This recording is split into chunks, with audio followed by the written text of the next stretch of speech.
actually is the lead play in our offense. Tell the tackle, take the defensive end if he's over him. If he's not, you drive down the first man who is inside. Pull back and tell him to take the first man outside the offensive tackle. No one shows. Go right by them and field inside. If the YN has the linebacker taken out, he cuts inside. If the YN has the linebacker in, he comes all the way around. So look at this play. What we're trying to get is a seal here and a seal here, and try to run this play in the alley.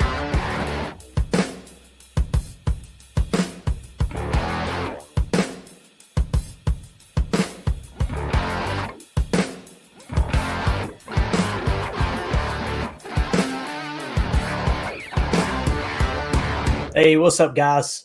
Welcome into Packers Total Access. My name is Clayton. You can check us out on packernet.com. You can find me on Twitter at Packers_access. I'm joined alongside my buddy Jacob from the Packernet Fantasy Podcast. And this is just kind of a surprise broadcast. Some people found out last second on the live interview I did with Mike Wall just a second ago. I've got Chalk Talk geared up for the Atlanta Falcons game, and I thought, let's hammer it out right now. I didn't promote this at all, so if you're in the chat, we'll try to get to the chat at the end, but we're going to try to go rapid fire because there are a ton of plays that stood out to me in Sunday's game.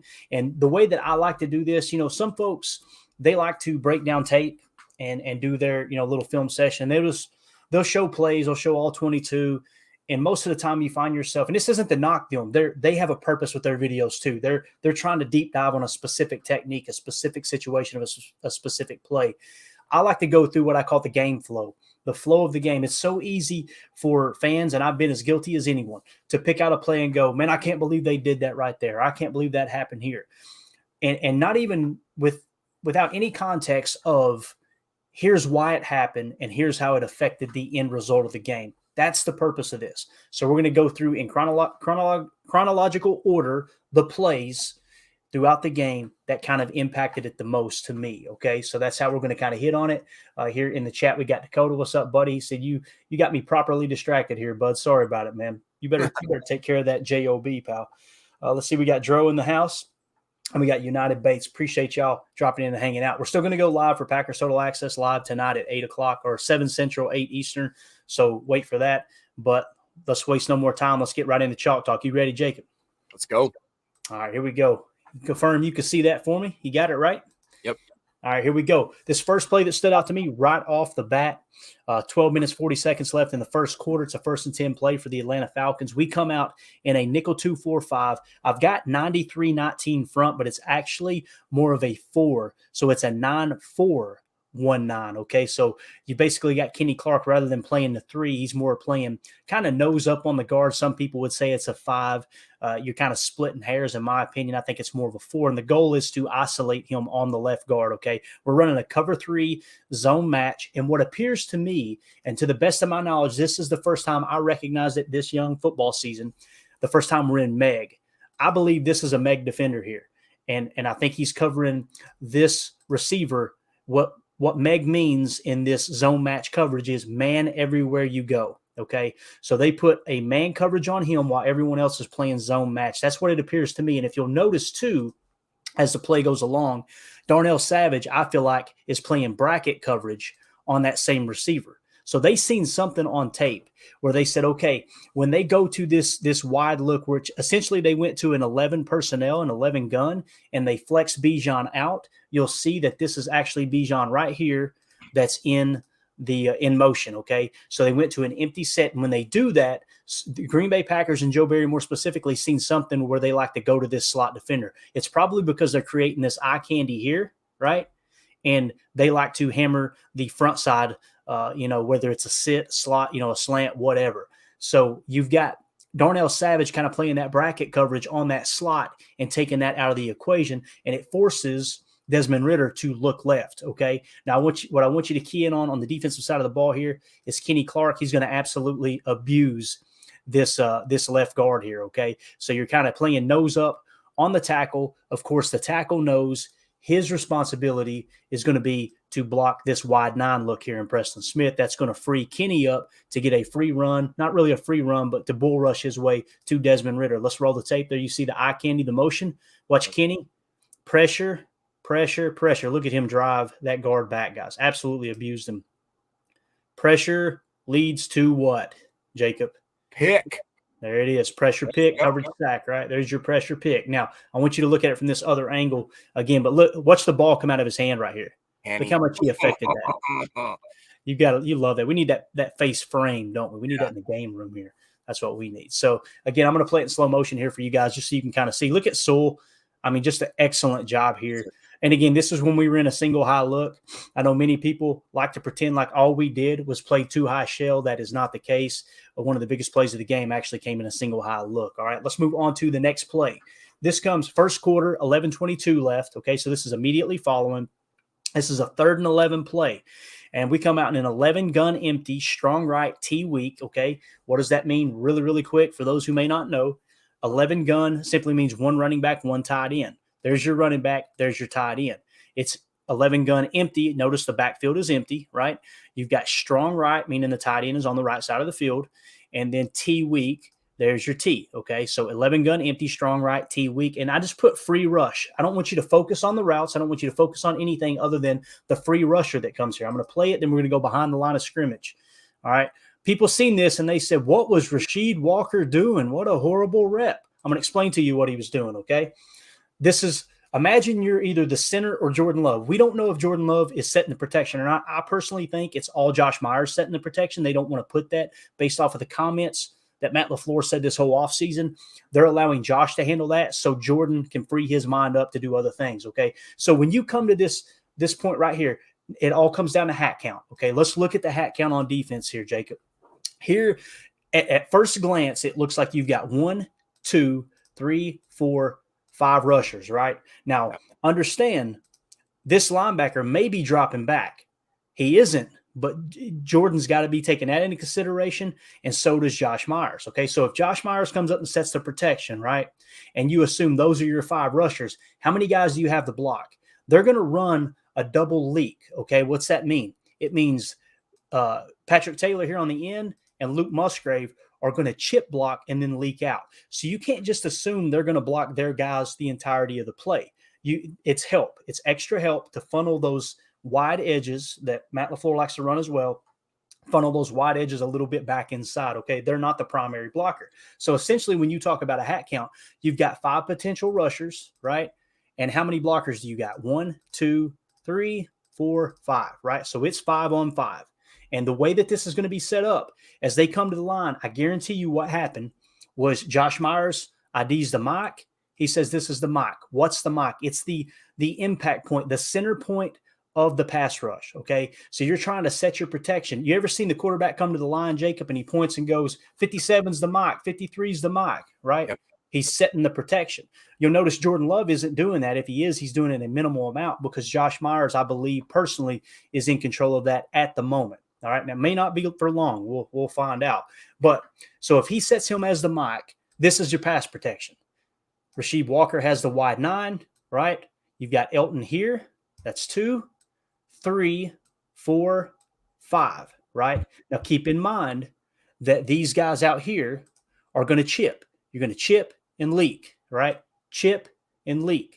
Now, the camera will go off of them before you can actually see that. But you see your 5-on-5 matchup with a 7-on-5 when you talk about the chip help, right? So you think you're golden here. Wrong. I want you to key in on this guy right here. That guy's firing too. So he is unaccounted for. So when you see Rasheed Walker bounce out here and block this guy, that's what the protection was set on, simply because this was ID'd as your mic. So you've got Rasheed on him, bang, bang, bang, bang, right? Well, guess what happens? Free rush. Guess who this is on, Jacob? This is on Jordan. Yeah. Jordan has got to know if they bring him, right, then there's a free rusher. And he, at this point, he doesn't even think. I mean, you kind of see where Jordan's eyes are, too. He's looking over here, right? And you see this guy creeping up right before the snap. Now, how do you combat this? You don't have enough blockers in, right? There's 1 of 2 ways you can handle it. You can change the protection as a quarterback and tell your boy right here, hey, you're staying in blocking, or you're staying in blocking, and then you slide the protection in the opposite direction. That doesn't happen. Another way is a lot of times when you've got a 5-man protection, the quarterback, it's their responsibility to identify the free rusher and say, I've got him. What does that mean? It doesn't mean, okay, I'm going to juke him out, I'm going to play it that way. No, it means you've got a hot read. With a hot read, it would be, I guarantee you, if Aaron Rodgers, and again, this isn't to compare Jordan Love to Aaron Rodgers. I'm not getting into that argument. I'm showing you the difference. These are the things we talked about. I don't doubt Jordan Love can play quarterback in this league. I don't doubt that he has the awareness, the pocket presence, more athleticism than a current, 40-year-old, 39-year-old Aaron Rodgers. There's no doubt about that, right? But it's the ability to come out and identify these things, and you would tell your rookie wide receiver, keep in mind it's a rookie, that's tough, you're going to be the hot read. Basically, you're telling Jaden Reed, I need you to peek here. You might give a tap of the helmet, a little hip rub, something, a signal to him. I need you to focus here. And if this guy blitzes, then what I need you to do, forget your route that might have been down here. I need you to break that thing off and give me a hot route. Give me a hot read. That makes sense, Jacob? Yes, sir. Yeah. So it doesn't happen. Watch right here. The play, and they're IDing him right there on the TV copy. You're going to see this guy come free. People blamed Rashid. It wasn't Rashid. It was the protection that was set. Free rusher. Oh, crap. Now look at real quick, and I'll take your question there, Jacob. If you look back, watch Jaden Reed. There is nothing broke off there. There was no hot signal going in. Look at this. See how he's going down the field? Jordan is screwed. Right. That is called hat count. That's called a +1. You've got a free rusher, and it all happened before the ball was even snapped. Go ahead, Jacob. Gotcha. No, I'm just trying to play devil's advocate, I guess. So Rasheed Walker, if you can slowly start that snap count, doesn't he see what the linebacker is doing, though? How does he does he assume that Elton Jenkins is going to pick that backer up? Or like, if, as you just said, they have that coverage already pre-picked out. So how, in my opinion, I'm saying Rasheed Walker completely let that one slide. So how, can you over-explain that maybe as to why that was? Absolutely. You know how we talk about sugaring, right? Yeah. Where the backers, you've seen it 1,000 times, they'll come up and do this and then they drop back, right? Exactly. Well, if at this point Rasheed Walker all of a sudden says, you know what, that guy might be firing, I'm just going to block him. Guess what happens? This running back is thinking he's got help on this side. He's going to chip and then go out, and then this guy comes in free. See? So once the protection is set, there's no turning back. That's why it's important to have a hot read. That's the number one way that you can combat this, is by having a hot read. Right? Either that or changing the protection and telling these guys, like what you're essentially saying is at this point right here, what if we change the protection, right? That's essentially what you're saying. Rasheed Walker, change your protection and go here. 1,000 times out of 1,000 times, this look happens. And I guarantee you, Aaron Rodgers does one of two things. He says, hey, I need you to give me a hot, okay? Help me out here. Give me a quick, because imagine if he runs that little drag right there. That ball's coming out, bang. Look at all this space right here, right? Yeah. Now, the other thing, I said one of two things. The other thing would be, how many times have we seen Aaron Rodgers take the play clock up to the last second, Jacob? Yes. Quite a and bit. How many times have fans bitched and moaned, bro? What are we doing? Why are we waiting to the last second? Because you wait to the last second, so you see these guys tip their hand. And when they tip their hand, guess what Aaron does? He'll call out some kind of signal. It might be, let's call it I don't know. I'm trying to think. Salty. What's that mean? Or he might say, Larry. What's that mean? It means everybody in the protection slide left. So what does that mean? Everybody in the protection slide left. And if that happens, guess what happens? Elton Jenkins slides over. The center goes left instead of right. John Runyon covers the guy that was playing closest to the nose. And Tom right here doesn't have a free rusher, right? Or you just change the protection altogether and tell either Patrick Taylor or Luke Musgrave, you're staying in the block. Now we got 6-on-6. It's all a hat count game. It sounds so simple, Jacob, but football is a simple numbers game. It's a numbers game, and you're attacking space and defending space. But that's why the sack happened. And again, the casual fan, been there, done that, got multiple T-shirts. You see that and go, Rasheed Walker's a moron. He didn't block his guy. That wasn't the case at all. The protection was set on identifying the mic in that A-gap right, and that's how the play ended up the way it was. So what you've got is inexperience at the quarterback position. Totally cool. He's probably, like I said, I'm 99% sure he's not the one calling protections. And then you've got Josh Myers at center, who in the past, remember, I don't know if you listened to the pod that I did where Jason Wilde talked about how this offseason, Josh Myers admitted, man, it's going to be rough this year because I couldn't tell you how many times a game Aaron overrided me and I had the protection set wrong and Aaron fixed it for me. You remember me talking about that? Yeah, That's unfortunately. it. Yeah, right. Yeah. And that's what we mean by growing pains, right? Like this doesn't mean Josh Myers is horrible. This doesn't mean Jordan Love is horrible. These are the things, the games that go on Sunday, right? And it's why you need experience at the quarterback position. So hopefully that makes sense. But let's move on here.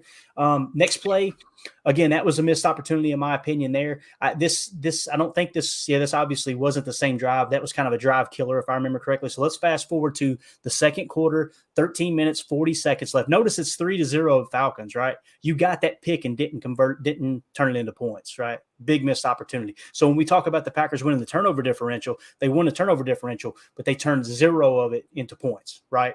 So that's huge too. Second quarter, 13:40 left. First and goal play. The Packers finally got their crap together. We're moving the ball, right? And this is one of those positive plays. This is the Z-Jet touch, okay? So they come out in an 11-gun stack, strong right, T-same, Z-Jet touch. All right, let's talk real quick what that means, and we'll roll the play. This is a really, really simple play. 11 simply means one running back, one tight end, strong right. The tight end's on the right side of the formation. The T-same simply means the T is on the same side as the tight end, and we're going Z-Jet touch, okay? Z-Jet touch. Some people call this a pop pass. I've always heard it called a touch pass. Essentially what's going to happen, the ball is going to be snapped to Jordan Love. And as the ball is getting ready to be snapped, you're getting a Z motion, which is Jaden Reed. The ball is going to be snapped to Jordan. He's going to catch it and just do a quick flip forward, a little touch pass. Some people are calling it pop passes. That's totally cool. You can call it whatever you want. I don't care what you call it. But little touch pass to Jaden Reed. He's going to take the corner. Gets no help whatsoever. Jaden Reed's a dog. You guys seen when he graded out at PFF, and it was rightfully so. Because Patrick Taylor's the lead blocker here, Jacob. Watch Patrick Taylor. This is all Jaden Reed. He does nothing. Like, nobody else does anything. Look at this. Oh my God. Breaks the tackle, has the speed to get to the corner, touchdown. This kid's special. Again, cutting the corner there, just a phenomenal play. I am so excited to have him on this team, man. Imagine him in 3 or 4 years, Jacob. He's going to be a stud, dude. Imagine him in 3 or 4 weeks, dude. I'm talking this guy. He knows how to play. He's a pro-ready guy. Yeah, this is a really cool angle as we play it in slow motion. Quick touch, see him catch it, touch it forward, bang. Oh, it's almost like it's basically a sweep play, but they left the brooms at home. Nobody swept the damn thing. Did you see that? Jaden Reed. Did you see that right end there? He just goes. He just stands there in football ready stance. Let's take it back. Let's see here. Look at him right here, over there at the left. Crap. I'll shuffle. And yeah. So again, man, that's just our player is better than you right here, Jaden Reed. Made chicken salad out of chicken, you know what? There's no doubt about it. So, again, cool play, though. A cool play design and a good play call. So, all right, let's move ahead now. It's 7-3. 8 minutes and 54 seconds left in the second quarter. This is a 4th and 4 play, okay? This is nickel 2-4-5. We come out in a nickel 2-4-5, 93-19 front. We're going to run a TE stunt left. You remember we got questions from the listeners going, I don't think we ran a single stunt. Remember that, Jacob? Yeah. We did. Okay, this is a TE stunt left, okay? And then we got an ET. I put botch because it was supposed to be an ET stunt, but they botched the heck out of it. Cover six match, which is basically half, quarter. You'll hear me say quarter, half. In this case, I go from left to right. It's actually half, quarter. There's multiple mistakes on this play. This is what I'm talking about when I watched the tape and said, the scheme wasn't flawed. Now, against the run, yes, if you want to agree, if you want to say we need to come up with a better run stopping scheme, I completely agree. If you want to load the box and give the pass, there's many people saying I would rather Ritter try to beat us over the top. That's totally cool. That wasn't the game plan. If you want to complain about that, hey, I respect your opinion, right? These are the plays that I watched, though, and was like, there is nothing wrong with this play call. As a matter of fact, it's a perfect play call, okay? So let's talk about what it is really, really quick. I'm going to try to keep my mind focused on identifying the defense in red. So you've got a TE stunt left, okay, which is essentially it's going to be this guy crashing out. This guy's going to try to work himself inside, okay, and it's going to be a little more subtle than that. Let me clear it off. It's going to be bang, and he's going to try to work in here, okay, and then on the other side you've got an ET where Rashawn Gary is supposed to smash inside, and this guy comes outside. So you're seeing these stunts, right? Now with the cover 6 match, let's talk about that for just a second. cover 6 match or half quarter, quarter. If we drew a line down the center of the field, Jacob, right, like this, okay, then this side up top is going to be half, which is basically cover 2 zone, okay, and it's going to be match, all right? And then the side on the bottom is going to be cover 4, okay? So essentially what you've got here is this safety right here is playing a cover 2 zone. He's got half the field deep, all right? You're playing a little bit of match underneath, but essentially what Jair is designed to do here is to play shallow. So he's going right in here, and he's going to kind of sit, okay? He's going to pass this receiver off to the safety, all right? That's the cover 2 side of the field. This guy's kind of dropping back. So you've got cover 2 zone on one side, and on the other side, you've got cover 4 with a little bit of mod, okay? These guys are deep. These guys are kind of sitting underneath, right? That's your defensive call. So again, cover 6 match or half quarter, quarter. Why do I say this is a perfect play call? They seen something on tape, Jacob, that when they come out and they trips right with the sidecar left, that they like to attack the short side of the field underneath, and the large side of the field, right? The long side of the field, they like to attack it deep in layers. So you've got quarters coverage on the bottom, which is the right side where the trips are at. When I say trips, you know what I'm talking about. It's these guys right here, right? This is your trip set. So you're playing cover 4 on that side. You're playing cover 2 up here on this side. Perfect freaking play call. Now, I want to talk about the ET botch. You know how Rashawn Gary had a horrible grade, right, from PFF? These are one of the plays that we talk about. Now, obviously, we've seen him in contain. Watch him botch this ET. I just want you to focus on Rashawn Gary only. Look how late he is getting inside. Yeah. See how he hits his own guy? If you're going to run that ET, you have got to crash in right off the bat. Right off the bat. Don't even give them a shake there. You just smash inside and free your guy up. See how they're running into each other? Horrible there on the right side. Now let's go back to the left side and let's talk about the TE stunt. Watch these two guys, okay? Again, it's going to be out and in, right? They pick it up pretty well, okay? Protection set pretty well. So we did run stunts. It just didn't happen. But again, on the short side of the field, the boundary, what did I just tell you they tried to do? They tried to attack short, right? Look where he's going with this. And again, there's the drop pick. That's a big it hurts, don't it? Does it not hurt? And people are saying this is Joe Barry. This is Joe Barry's fault. Joe Barry dropped that right there. Yeah. And again, it's not to bash Jair. Jair is arguably the best player on this team. But you can't try to fire the defensive coordinator when he makes the perfect play call. First of all, again, in my opinion, they botched this ET right here, right? And this one over here, they picked up. They've got multiple people, multiple hat count over here, +1. I mean, you can see it. Let me clear it off. I'll show you the hat count over here. You got a little bit of a leak, but look at this. On this side, you've got 1, 2, 3, right? Against 2. You've got your battle there. This is a one-on-one. You've got to be able to make that stunt happen. But again, the ball's coming out quick. They see the stunt. Desmond Ridder said, oh, crap, let me get this thing out. Oh, looky there, Pro Bowl corner sitting, but he dropped it. It's tough, man. But again, if you see it, you got to say it. It's very important to highlight that play. With all that being said, Jacob, it's still 10-3 right before halftime here, right? And right here, they're going to run a nickel 2-4-5 zero blitz, okay? This is man coverage, zero blitz. What I'm noticing is they like to play this a ton when they get inside the 5. The Packers like to go zero blitz, put pressure on the quarterback, especially in a passing situation. In this case, they emptied the backfield out, and they're going to try to attack through the air. Now, what does 23 on 5 mean? How many times have we begged for it, guys? We want Jair on the best receiver, right? You're going to see Jair switch it up here, and he's going to cover Drake London. See him? He's telling Savage right now, I got Drake. He's locking him up. Okay, so he's on Drake, even though when the play started or the pre-snap motion started, he's in the slot. But I thought Jair doesn't play the slot. He's following the 1 in the red zone in this play, and more specifically inside the 5. You got your matchup. How many fans have wanted it, Jacob? Man coverage. Joe Barry needs to get his head out of his rear end and play man coverage. He needs to get his head out of his rear end and put Jair Alexander on the number 1 receiver. You've got it right here, guys. This is it. Bang.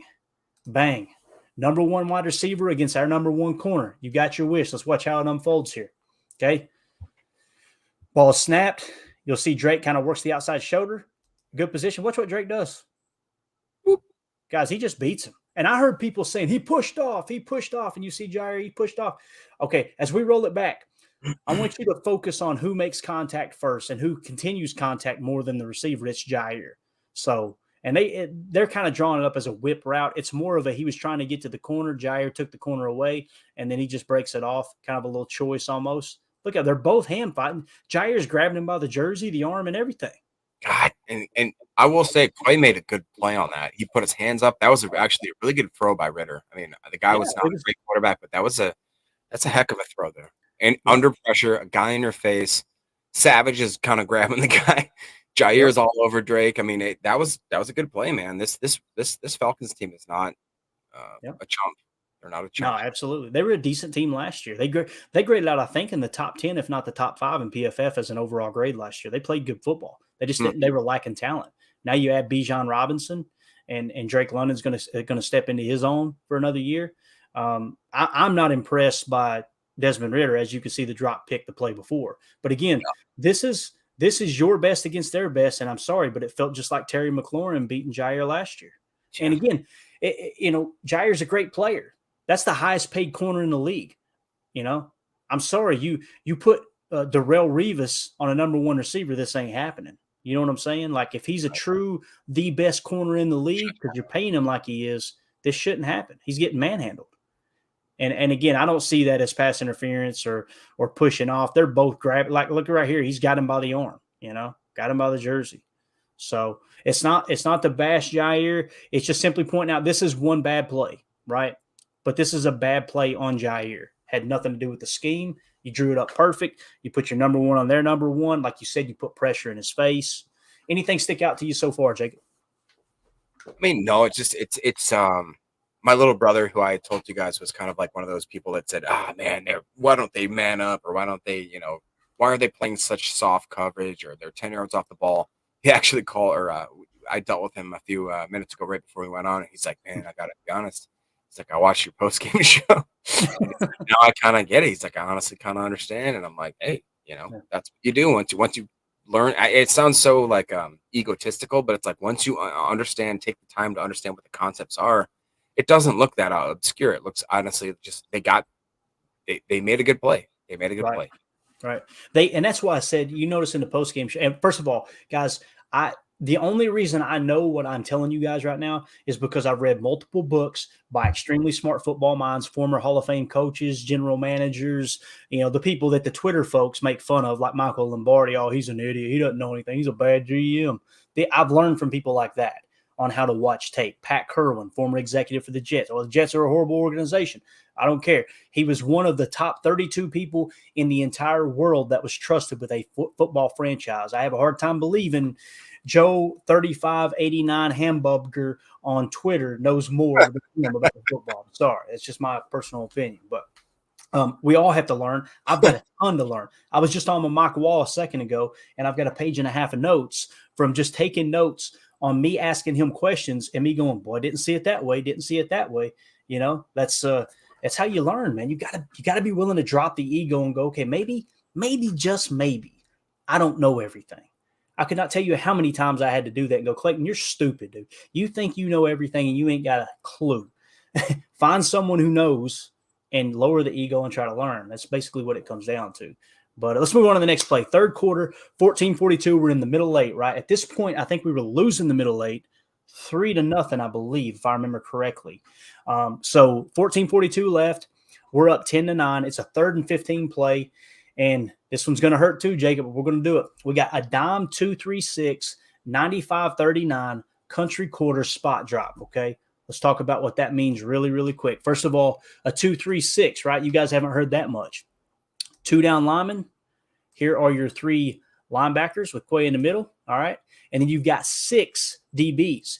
When you've got 5 DBs, it's called nickel. When you've got 6, it's called dime. I thought it was interesting. To the best of my knowledge, Devondre Campbell is not on the field. If I'm overlooking him, you guys tell me, and that would make it a nickel. Pretty sure he's not on the field at all. So in a dime set, Devondre comes off the field, and Quay Walker stays on. What's that tell you about Quay? He's taking that next step. He is the number 1 linebacker now. That's why he's wearing the green dot too.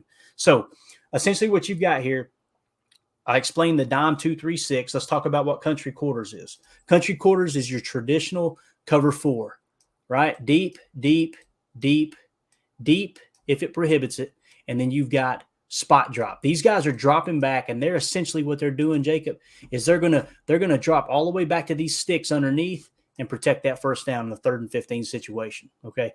Now, remember on the stream last night, people saying they're playing too soft, right? They're playing too soft. In this case, they are playing soft. You've got 2 safeties on the shelf. You're playing your basic country quarter spot drop. All right. Watch how this play goes. As we roll the tape, Bijan flexed out over there. They don't care. It's a 3rd and 15. I thought that was cool too. It would have been real easy to go to nickel. Instead, Joe Barry went to dime in this situation because he knows it's an obvious passing situation. Forget the personnel. 3rd and 15. They're deep on their territory. Let's just play dime and stop this pass. I thought that was a good play call. Drop back. Ritter steps up in the pocket. Look at this. Oh. Now, this is the part that hurts, Jacob. Look at where we're at on the field. I know. Now, how much did we lose by? Remind me again. Point. Point. A-W-W-H-H-A. Oh, my Lord. If you pick this off, go 3 and out, you probably kick a field goal that wins the game by 2 points, right? Now, whose fault was this? Quay graded out as the best defender on the field. This is one bad play by Quay, right? I don't remember seeing another play where I'm like, ooh, Quay got burnt. Right. Quay had a great game. You're going to have stuff like this happen, and that's okay. When it happens, are we saying, all right, cut Quay, let's cut him? No. But when you lose by 1 point and your offense in the 4th quarter has 14 total yards and you go 3 and out, 4 and out to basically end the game and lose the game, we want to fire the defensive coordinator. This is another beautiful play call. Again, let's watch it from this angle. Watch Quay. He does an excellent job in that he is so comfortable in country quarters, man. I'm telling you, look at him. He's reading it. Watch him bait him right here a little bit. He's going to jab that way and then come back. Look at that. Nice. Dude, that's his. Oh. Oh, man. This is going to make you sick, Jacob. Watch this angle. I don't want it. Hits him in the face. No. Look. Hits him in the face. Again, I love Quay. I'm not making fun of Quay. Look at his leaping ability. That dude is an athletic freak, man. He's crazy. God, I wish you would have picked that off, man. I wanted it so bad for him. He's looking good. This is going to be an awesome year for Quay Walker. There's no doubt. Can you imagine if he takes that pick 6 to the house 2 weeks in a row? Oh my God. The narrative. Could you imagine Jair Alexander taking that pick 6 to the house, and then Quay Walker taking that pick 6 to the house? What is everybody saying about Joe Barry today if that happened? Oh, Joe Barry's the best, bro. He's a genius. He made Justin Fields look so stupid. Oh my God. Look at what he did to the Falcons. People are saying it's an upcoming young team. Oh boy. Sucks, don't it? 2 plays. Great play calls, bad execution. Fire the damn DC. Get him out of here. You kidding me?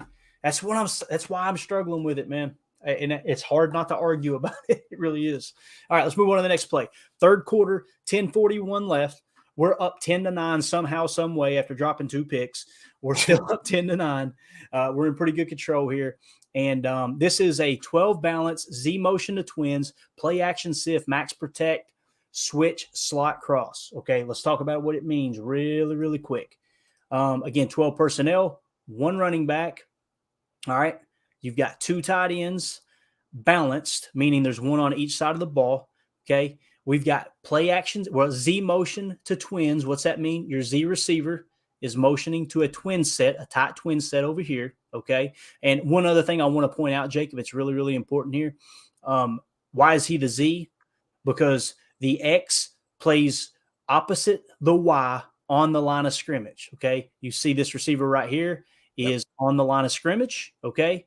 The Y is on the line of scrimmage opposite side up top. So this is your X receiver because he is opposite the Y and on the line of scrimmage. This guy was off the line of scrimmage. That makes him the Z. So it's Z motion to twins, okay? He's going to motion over. We're going play action sift, max protect. Let's talk about what that means. First of all, the play action is a fake handoff to the running back. Everybody knows that. And then you're going to have, I believe this is the side that the sift comes on. So he's going to sift block over. All right. Max protect simply means everyone is staying in the block. Even I think a little bit of chip after before the leak there. He's blocking, and this sift right here is going to block on this side. Okay, so play action sift, max protect. You've got 2 receivers going out in this route.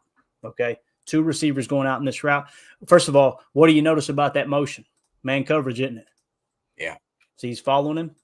Got to pick that up. Jordan sees it. Play action. And this is our boy Dontavian Wicks' coming out party, right? Now, let's talk about what the route combination is real quick. I just completely went over that. Let me go back real quick. I want to tell you guys what that means right here.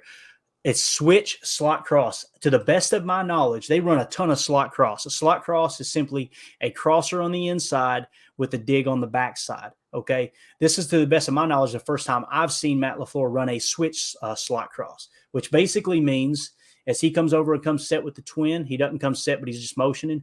A switch concept is when you kind of change places, okay? So this guy right here is going to be running the switch concept, and it's going to be the cross, okay? And this guy, the reason it's a switch is he's kind of coming on the other side, and he's going to run the dig. That aspect is slot cross. See how you've got the crosser with the dig on the backside, right? You're trying to move people out of zones and free up the space. And if the slot cross is there, hammer the cross. If it's not, then you got the backside because the cross just moved a defender out of that space. Remember, we're attacking space and defending space. It's that simple. Now, it goes off screen. I'm not waiting on the all 22. That's why we're using the TV copy, because I want to get this out sooner rather than later. Now, look at Tay right here. That's a tight window. First of all, great throw by Jordan Love. Stood tall in the pocket. Great throw. But look at Tay Wicks here, man. Get off of me, dude. Oof. Oof. That's so cool. That's a big-time play. That's a big-time play. Now, look at Jordan right here, man. Ooh, I like look at this throw. Love that angle, right? Whoosh. Look at the placement of that ball, Jacob. Yeah. That is perfect. Absolutely perfect. And again, got that guy swimming all up in the turf pellets. And he's off to the races. So positive play there. Tay Wicks, I think, is going to be a solid. To me, Tay Wicks looks like last year's Romeo Doubs. That's what it looks like. He's kind of on that level. Romeo Doubs on a different level right now, in my opinion. Go ahead. Real quick, dude, Tay Wicks is he's not even up to form yet. If you guys remember, he was not healthy in preseason. Barely got any sort of the minicamp stuff. He's basically kind of getting back into form. So I'm really excited about what he could do. And if you'll remember, people said, and I don't want to compare him to Devontae, but they said that Tay Wicks' footwork it's probably something that could make Ocho Cinco cry again. So we'll see about that.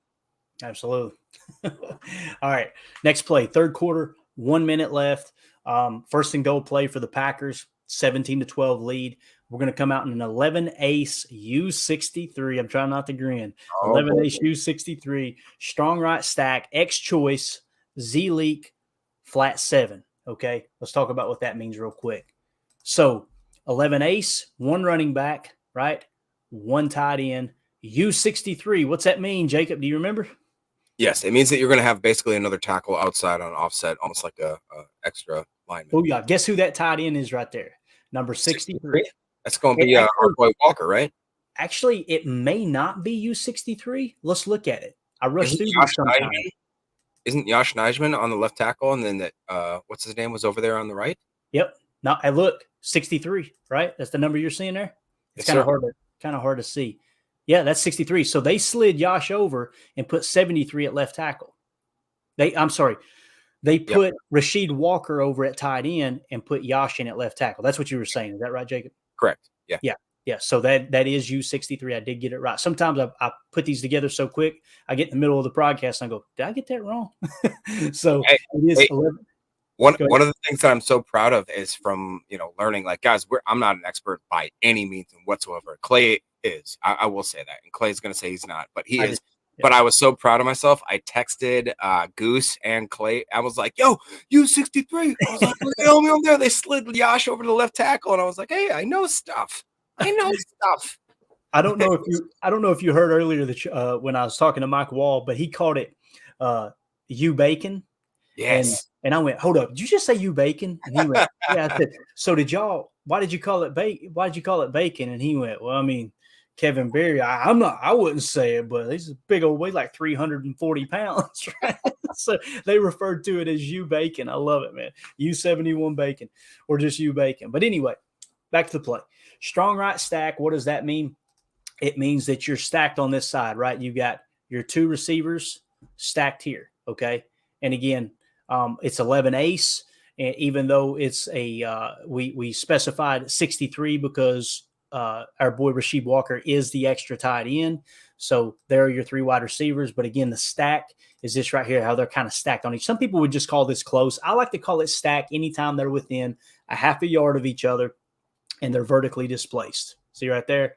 They're close, right? Typically, a traditional stack, if you were to line the receivers up, would be like this, okay? But to me, I refer to this as stack, even though some people would just say, hey, that's a wide receiver attached as a tight end. That's where we get into splitting hairs. I'm not interested in arguing. You get the point across. You do these close splits because it puts the defense in a conflict, right? So let's talk about Z-leak flat 7, okay? So Z-leak, essentially, when we talk about a leak, right, he's going to block. That is your Z. He's going to block, and then he's going to leak out into the flat, okay? A flat 7 is a concept, all right, where if I remember correctly, you're basically going to be running a dig. Now, it's going to be off screen. I just don't want to take it off screen because there's no point in it. So that's what we call a flat 7. Actually, nope, it's a corner. I apologize. I get that wrong. You got a flat, and then you got attacking the corner over here, okay? That's called a flat 7 because that's a 7 route. The corner is a 7 route, okay, on the route tree. And you guys can look this up online if you want to go to the route tree. It's got a numerical order in which every route on the – not every with the complex routes that are run today, but the traditional route tree is a numbered system from 0 to 9, okay? So, again, that's a 7 route. That's a flat, so they refer to that as a flat 7, but the Z is leaking. He's going to chip, and then he's going to leak out, okay? Let's roll the tape. And you can see here – Jordan drops back, little play fake, right? There's the leak, the Z leak, and that's who he's going to. And guess who it is, Jacob? Our boy Jaden Reed. Did you see the flick of the wrist? The flick, I mean. Oh, yeah, dude. Well, here, let me roll it right here. You'll see it right here, Jacob. Look. In his face. Whoop. Yeah, I'm telling you, if he gets that accuracy under control, Jacob, if he continues to work on that and not get complacent, Jordan Love is going to be easily a top 5 quarterback, in my opinion. It's all about the accuracy now. Decision-making's there. He's protecting the football. He's got a quick release. He's got mobility. He seems to see the field well. It's just – it's as simple as getting that accuracy down. I don't want to interrupt you or anything, but do you know that he is a top 3 quarterback statistically right now? Oh, absolutely. Other than completion percentage is what I'm referring to. Basically, if you saw my completion percentage, is cheeks, right? Right? But it's important, but at the same time, man, when you factor in everything else, EPA and all that, holy cow, dude, that's the only thing missing. He puts that together, Chicago Bears are going to cry themselves to sleep for the next decade and a half, no doubt about it. So what I want you to focus on this play real quick, and we'll move on to the next one. We're kind of falling behind. The reason that he gets so open here in this flat, right, is because of the leak, okay? So he's going to block, right, and then leak out. So what happens is this defender bites on the play fake because Jaden Reed is selling a run block. These are the things that a young rookie receiver does that really opens your eyes. Watch him right here, Jacob. He's selling the run. See him? Yep. He's selling it. So 20's playing the run. Oh, crap, it ain't a run. Well, poop. Off to the races, right? Beautiful sell job by Jaden Reed. Savvy move by a very, very, very young wide receiver. These are the things you've seen on tape in 2021, not so much 2022, but if you go back and watch the 2021 college tape, Jaden Reed was an absolute playmaker. That's what the Packers seen. We got to remember that this draft season, Jacob. To go back, I'm putting into my formula, I'm looking at the 2022 tape as well as the 2023 tape and adding that into the equation when it comes to breaking down the draft board for sure. So, all right, fourth quarter, this hurts so bad. It hurts me every time I see it. Look at the score, Jacob, in the fourth quarter. I don't want to do it. I mean, we're up by 12 points with 14 minutes left in the game. 3rd and 3 play here. All right, let's talk about what we got here. We've got a 34 jam, fire 5, cover 3 zone match. What's that mean? We're blitzing 5. We're still playing cover 3, and it's zone match out of a jam look. What's a jam look mean? It's a 5-man front where typically the nose tackle is playing right up over the center, okay? To me, it looks like he's got a little shade right here, but I would still refer to this as jam, okay? So when we fire it here, we're firing 5. You see the 5 guys rushing, right? Yep. Okay. This is the flea flicker. Oof. Now, I want you to there's some positive and there's some negative in this play, okay? People stayed somewhat schematically sound, but I hate to pick on him, but I want you to watch Jair. Keep in mind this is a cover 3, guys. What's that mean?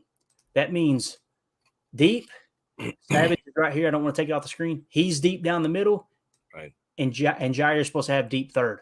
Watch Jair this whole play. Keep in mind his responsibility is deep third. Watch Jair.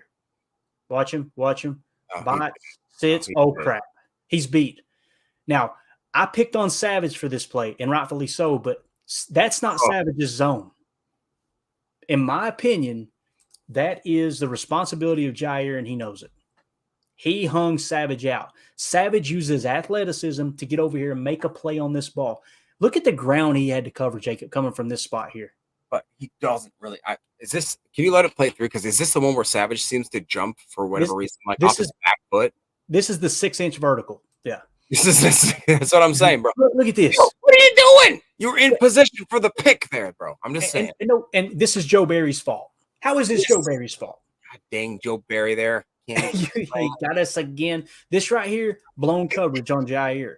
Savage rebounds, but again, you've got to finish the play. What is that? And it's what we talk about, dude. He doesn't have ball skills. He doesn't. He doesn't play the ball well. He's got all the athleticism in the world, but you just can't. Like, if anything, Jacob, you're trying to get up there and smack that ball down. You're lucky you didn't get burned down. You're lucky Desmond Ritter has a pooper for an arm and doesn't put that thing all the way down the sideline. Pause it right there. Right there. That's where if he planted the correct way, there's no way that guy's get right there. Yeah, and listen, we're two fat white guys talking about somebody not being able to jump. Okay, we know we can't jump, but this is where the play can't jump. I've seen the movie. It was. Look at this though, man. And again, this isn't Joe Barry.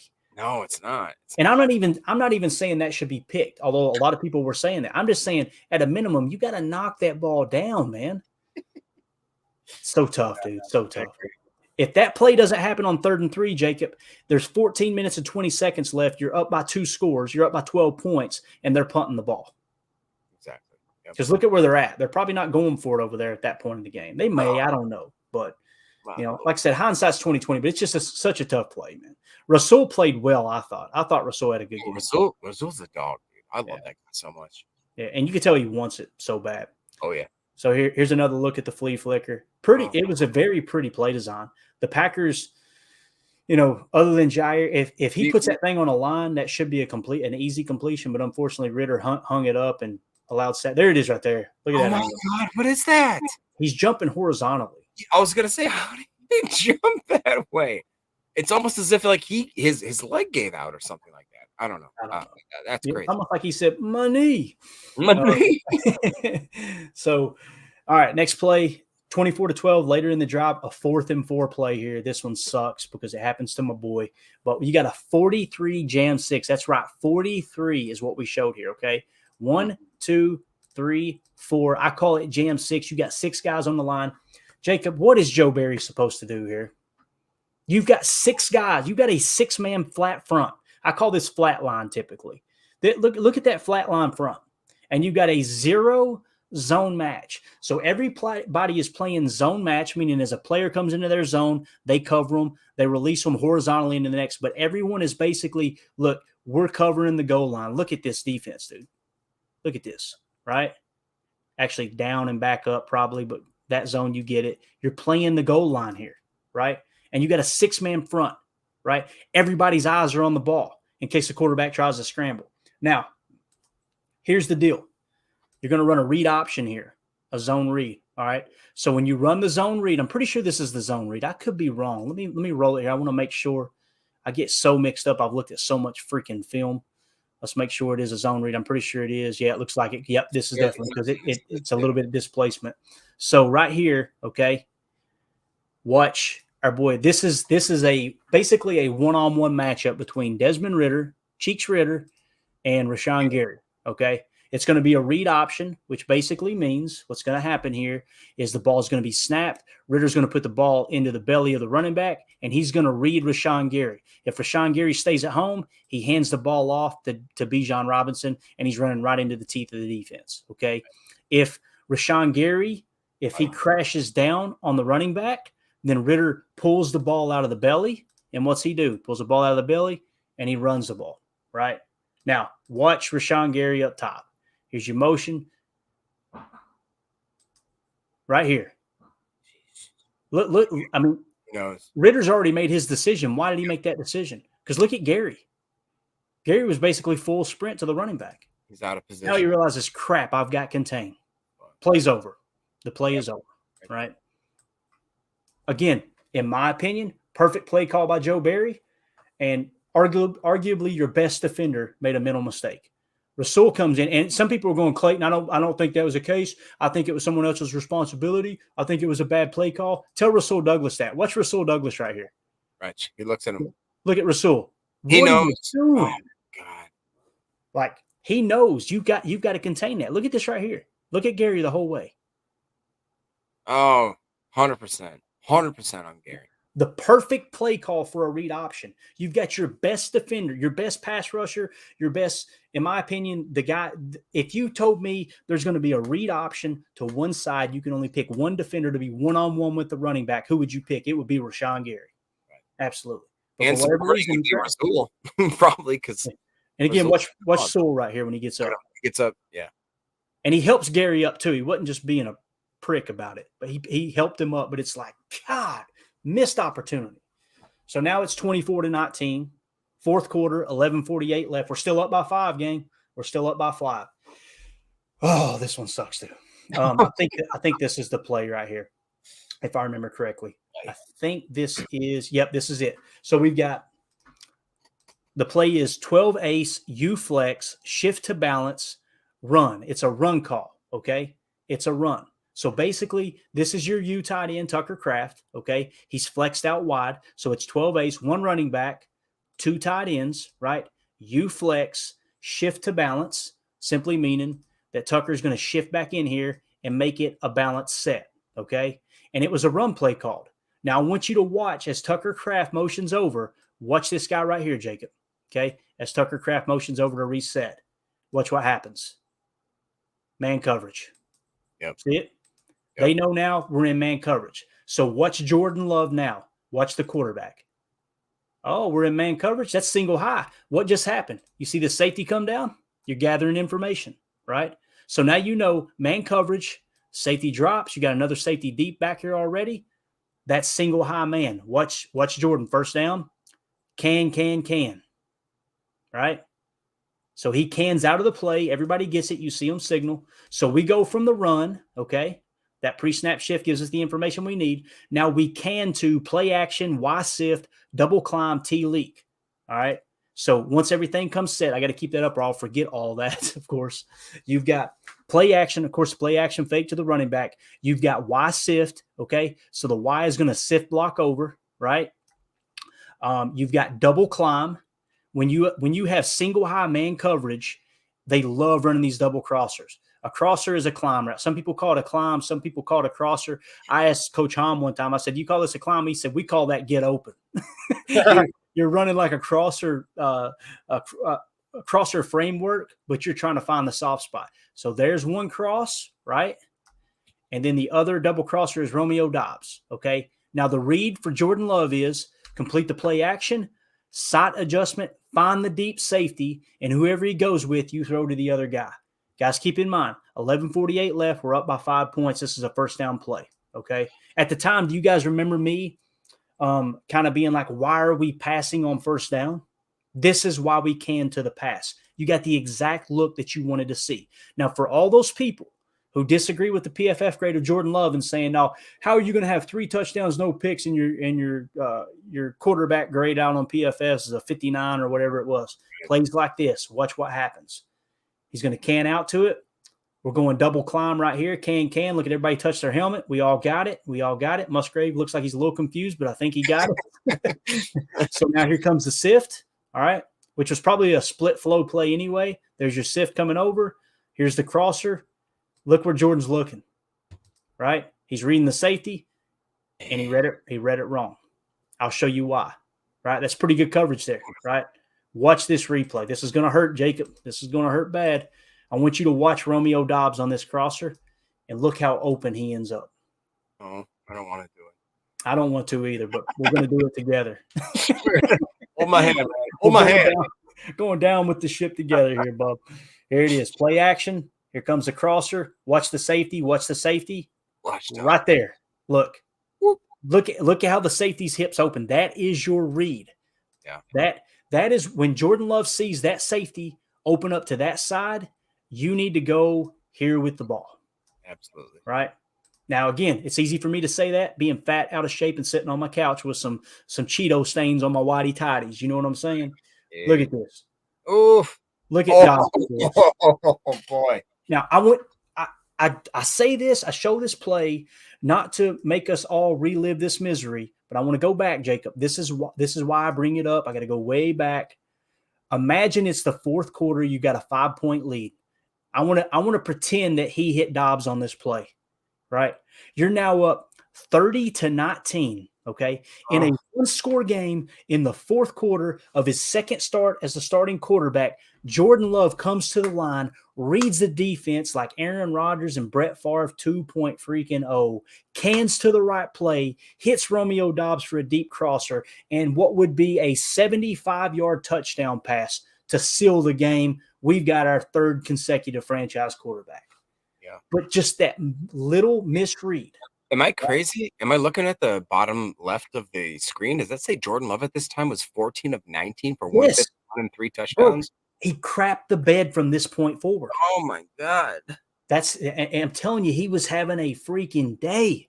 And this play right here, it triggers all of the fourth quarter stallings of this offense. Right. You know, the 3 and out, 4 and out, basically to end the game, right? But look at this, man. It's so tough. Again, right there, man. That's it. Look at the separation, bro. So tough. So tough. I mean, if anything, though, it gives you more encouragement, I guess. Absolutely. Absolutely it does, man. Because I guarantee you if a dumb redneck from Tennessee is picking this up. I was just going to say, if me and you were watching this, they're like, bro, come on. Yeah. So, again, 24-19. Now you're having a punt, right? 11:02 left. What happens? Here comes a big punt. I'm going to try. I would speed it up, but I don't want to throw our rhythm off here. We're getting close to the end. We're probably going to go over, but that's okay, right? Look at that punt by Wheelan, dude. Hang time, everything. So, look, you make this tackle. Look where they're starting at, Jacob, right? And Jonathan Owens, our best special teamer so far this early year, face mask. Why? There's no reason for that. No reason. No reason at all. So, tack on 15, right? Another huge mistake. Still up by 5. 1st and 10 play, 9:04 left. We come out in a 34 jam, cover 3, will drop zone match, okay? The will drop is real simple. It's going to be the will backer is going to drop into coverage. So you're showing a jam front like a 5-man rush, but you're actually going to drop a linebacker into coverage. See the will there? Yep. I'm pretty sure I would consider that the will. Some would say it wasn't the will, but that's okay. You're going to see him drop into coverage here. Again, 24-19, 9 minutes left in the ball game. What happened here, Jacob? Now, this is just like last year, Jacob. Just like last year. Why are we playing so soft? Look at this. All this space here. Why is he that open? Joe Barry's a moron. Let's roll it back. Let's talk about what this play call is, because it's called zone match. All right? Yeah. So what does that mean? We don't know the details of the exact match call, okay? I know there's college teams. I've heard podcasts listening to defensive coordinators do podcasts, and they said their cover 3, they've got 10 different cover 3 zone coverages. There may be some cases where this guy goes to the flat, right? And this guy drops and this guy plays in, right? There may be other times that this guy, right here is going to drop back. He's going to kind of play the sideline, and this guy attacks the flat, right? But I want you to watch how these defenders get bunched up. And I'm going to give you my assessment of whose responsibility this is. Watch them attack the flat. I personally think this is cover 3 zone match, deep zone match. deep zone match, which basically means mod, man on demand, right? And this guy's responsibility is to play through if and then. Remember what Coach Haddad said. If they do this, then I do that. His responsibility is to cover the flat. As you roll it, look at him get washed out on the pick. Remember me talking about this in the postgame show? Yeah. Look, I guarantee you Joe Barry didn't say, guys, look, let's just cover all this ground right here. And don't even worry about all this. I know the entire game plan is around Bijan Robinson coming out in the flats, and especially on flex plays. Don't worry about that. This is a blown assignment, and they know it. And I'll tell you how they know it. I'll tell you how I know it. Watch the end of this play. Look at Rudy Ford, right? Just see Rudy come over, and I want you to look at his head snap up. What the hell are y'all doing? Like, how you can see his arm raise up at the end. Of course, it's off camera, but you can see he's pointing right there. See his arm raise up on his left side? He's like, what the heck, guys? Blown coverage. Nothing to do with Joe Barry. Crucial play. Somehow, some way, Jacob, we're still up 24-22. Still, right? Now, I owe A.J. Dillon an apology. Okay. And Mike Wall talked about it today, and you guys can hear on that podcast. I said, Mike, I was one of those people saying, what the heck? How's he tripping over his own feet? What is wrong with A.J. Dillon? Right. And as Mike explained it, I told him I watched the tape and I caught on to this very thing. Now, at this point in the game, Jacob, you've got backup left tackle, backup left guard in, right? And that was Royce Newman at left guard, I'm pretty sure. Am I right on that? Yeah. Yes, sir. Okay, so what you've got here, in my opinion, is 20 eye-tight stack right duo. Okay, so it's a duo play, which is basically downhill, vertical, power, double team. We're going to smack you in the mouth and work double teams to the next level. And this is what – I don't know if you heard the entire conversation with me and Mike Wall, but this is where Mike Wall was like, how do you expect Royce to block this guy? So it's real easy. It's funny. It's got layers. We blamed A.J. Dillon out of the gate. It wasn't A.J. Dillon's fault. We blamed Royce next. Royce had a piss-poor rep, but when you look at what the coaching staff asked him to do here, it's damn near impossible, and it's stupid at best, okay? So essentially what you're going to see with Royce is a double team here, right? He's going to help double team to the next level. Then he's got to get over and seal off the inside, seal this off so A.J. has an opportunity to hit the gap. Now, A.J. does trip, but look at Royce. Look how out of place Royce is. Right. He's having to hook him. He's lucky he didn't call for holding, right? So they didn't displace with this double team, and he allows the guy to get into the gap. A.J. sees that, and that's why he stutters. That's why he's like, crap, I gotta try to watch his feet.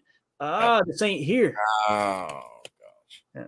And I thought he tripped. And I still think he got that. God, I still yeah. So that play happens, right? Well, now we've got a 4th and 1. We got another chance to try to extend this drive, right?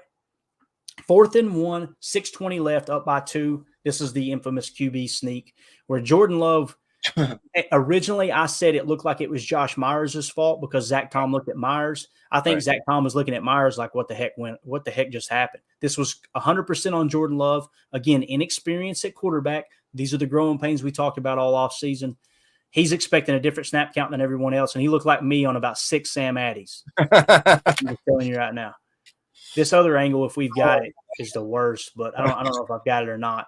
That play right there, guys, if you can't sneak for a yard, you don't deserve to win. If you can't get the snap count right on a sneak play to win the game, you don't deserve to win. That's what I mean by the Atlanta Falcons won this game. I know some people are saying we lost it more than they won it.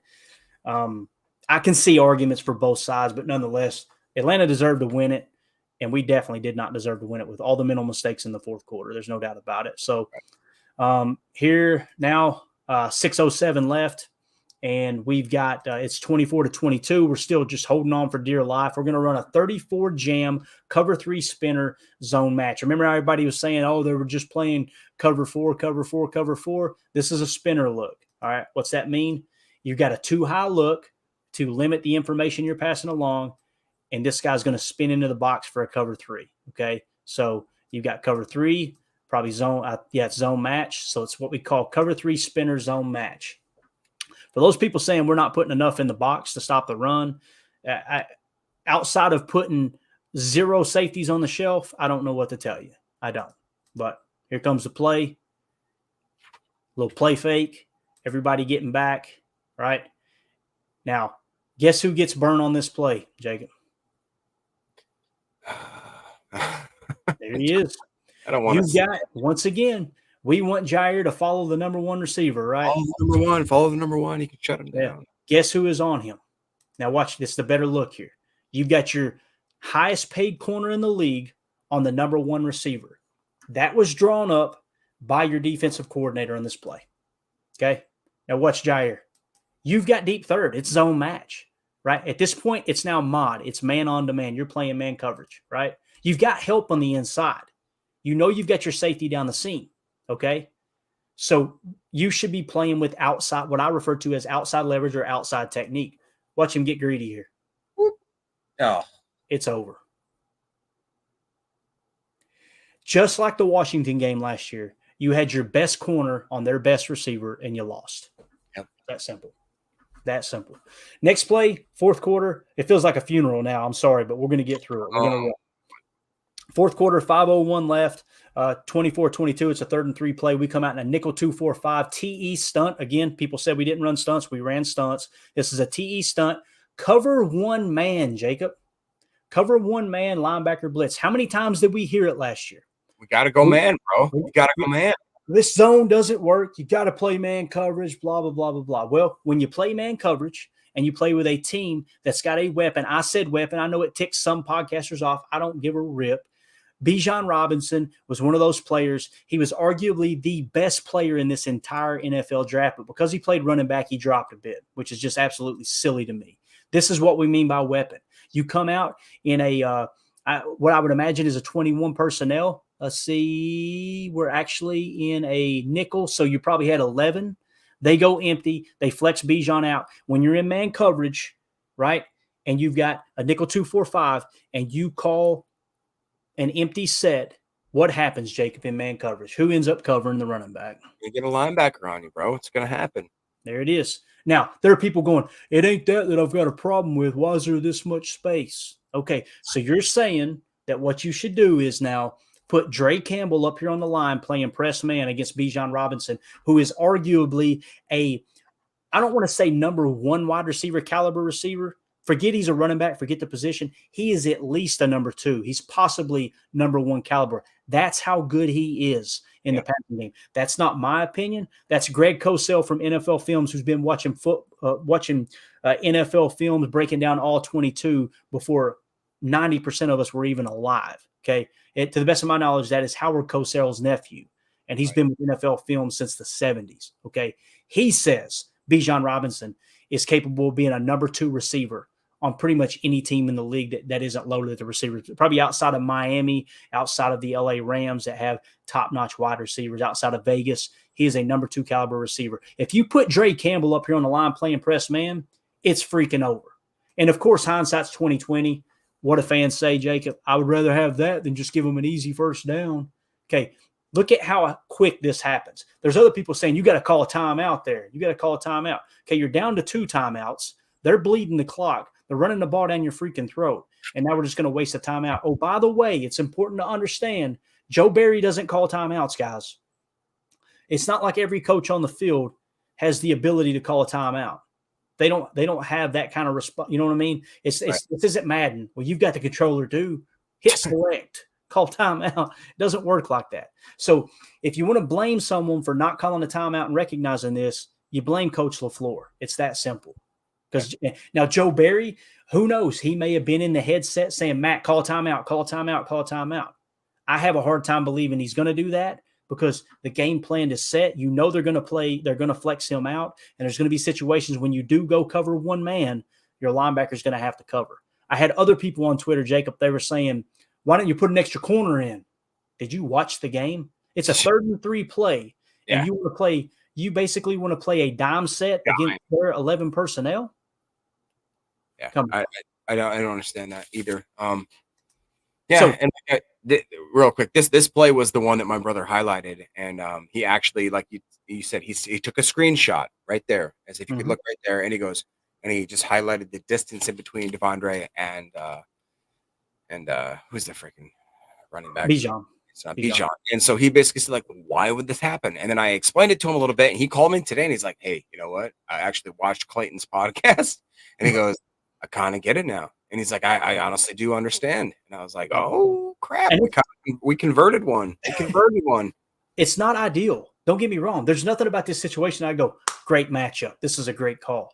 Would it be a fair criticism to say, hey, Devondre, next time maybe move up like 5 yards? And just right. But think about this. That's not unrealistic, Jacob. But let's say he does move up 5 yards, right? Let's say he doesn't play press and he just gets, let's say he comes up to right here, right? Mm-hmm. Right. Okay. Watch the play anyway. Look at this. Tell me if you think he has a shot of stopping this. Look at the play design. See the rub? This guy right here, he's moving bodies into that. If you've got him at this point, there's still no way he's covering Bijan. It's almost going to be worse. If you remember, we talked about Matt LaFleur in his press conference. He said they ran a stomp route, a rub route, a pick route, basically. And he said all three of those. And he goes, there was just nothing that Devondre could have done. It wasn't possible. They ran a great play against it. And it's like, we talked about it. It's a chess match. It's a chess match. And they had a better move. The only other option is to call a timeout. And again, if you're one of those people saying call a timeout, I don't disagree with you. Probably would have been the best move. But that's on Coach LaFleur. That's not on Joe Barry. He's not going to call a timeout from the booth. And he may have been screaming it. If you're saying, well, if he didn't scream it, he's a moron, I agree. He probably should have been going, Matt, look. And he may have been. We will never know. And that's the way they wanted at 1265, and I don't blame them. You want to keep everything in-house. You don't want to point fingers. Can we check the chat right here? So Milltown Corey says, why not have Quay, though, on him in those type of situations? Is there an opposite? Is Quay on the field? Let's go back. Let's look at it. I'm sure he is because you're in a nickel 2-4-5. Let's see here. Let's find Quay. Oh, yeah, Quay was blitzing. Quay was blitzing.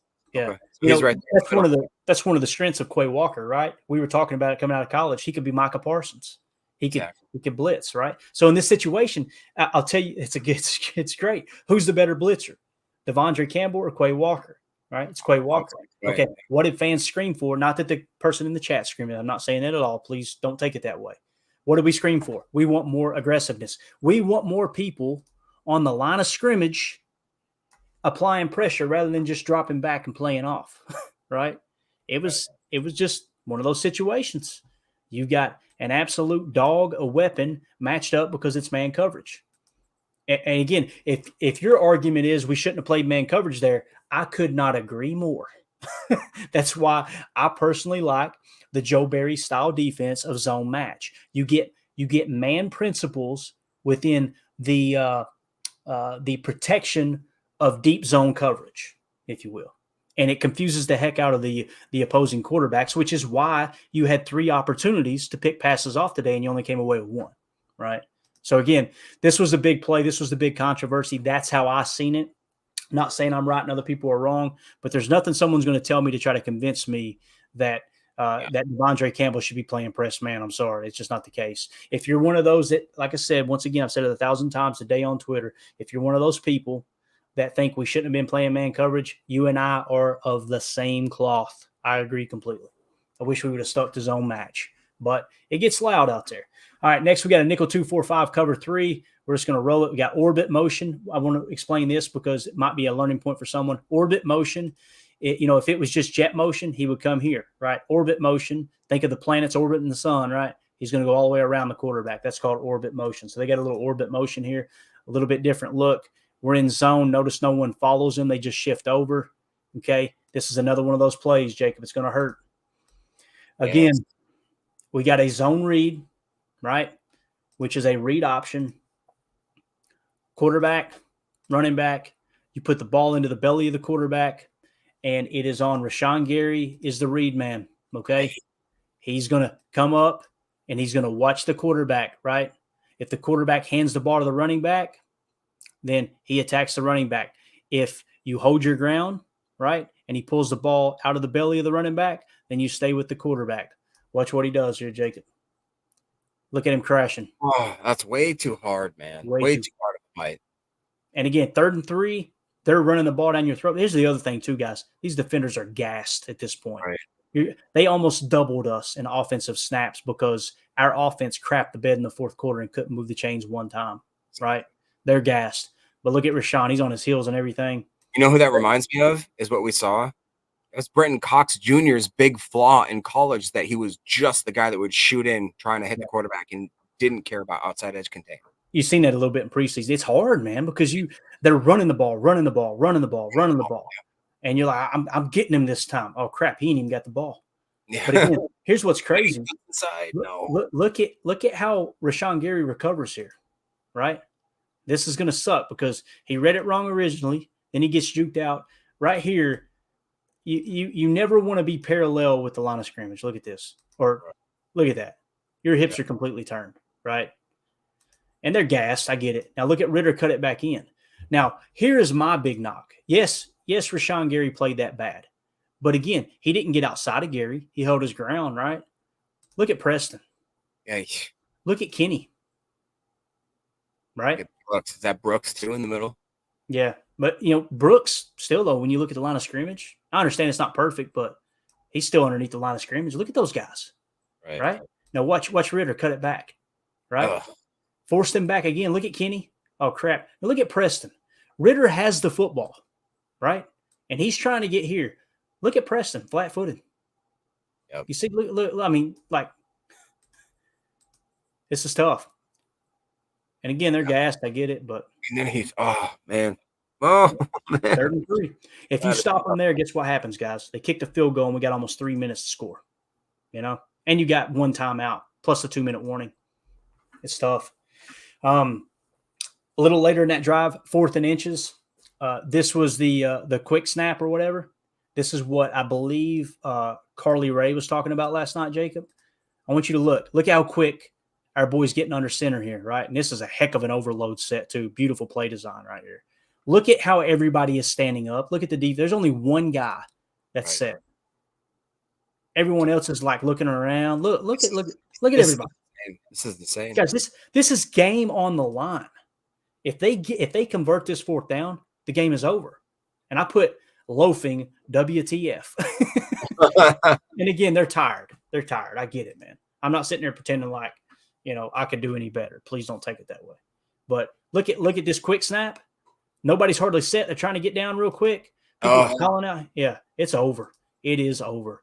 Quick toss. And again, look at Savage right here. You're going to see, and again, on Twitter, Jacob, what did we hear? Obvious running plays, and they got everybody playing 10 yards off the ball. No, they don't. Look at all these bodies in the box with the game on the line, bro. Everybody is in the box. Everybody. Now, Savage, watch Savage here, right? He overshoots it, but at least he's back there. Good angle. I mean, he shoots the gap. He's attacking the football, right? This is the one I've got a problem with, and I've picked on him all day, and I'll finish the day that way. Look at Ja. 4th and inches. You've seen the toss. And it's like the tweet that I shared last night on the stream with Andy Herman, right? Like just him not wanting anything to do with tackling a running back. Look at Ja. Watch Ja the whole way. Step back. What are we doing? Now we're going to attack and still miss. It's bad. It's bad, man. That is not Joe Barry. I'm sorry, guys. Not Joe Barry. Yep. We made it. We probably went for 2 hours, but I want to get it all in. Let's see where we're at. Hour and 17 ain't bad, I guess. Yeah. If there's anybody left in here, I don't know why you're left in here. Because I did not have fun breaking that down. It hurt a little. Yeah. If you see it, you got to say it, man. You got to say it. If you see it, you got to say it. So, all right. Let's go to the chat real quick. Just want to give a shout out to everybody. Dakota, J-Row, we got United Bates, Zane Strong, Eric Sutherland in the house. We got the PTA posse out in full force. Love it. Paul Robertson. Let's see here. Nick McSwain, Stephen Smith again. I don't think, is there any questions, Jacob, we need to hit on? You've probably been reading them more than me. No, we kind of already covered them. It's pretty much what he's got. Cool. Here's one real quick, and then we'll go. I promise this will be only one.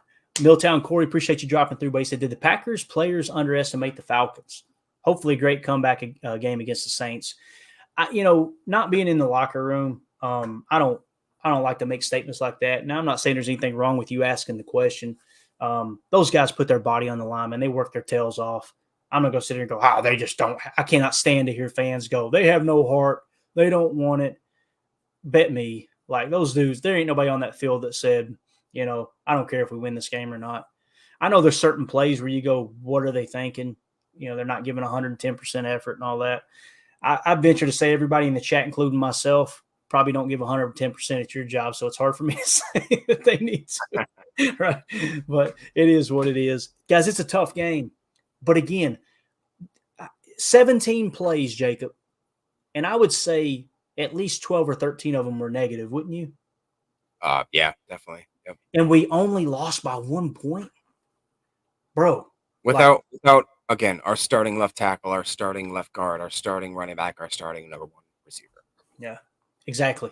Dude, I'm excited about this team. It's a tough loss. And again, I really do think that Atlanta is that good of a team. I think that they're going to be an up-and-coming team going forward for sure. I think they surprised people last year, and they're a better team this year than they were last year. And you just got to tip your hat, man. I think they did get out-coached, the Packers.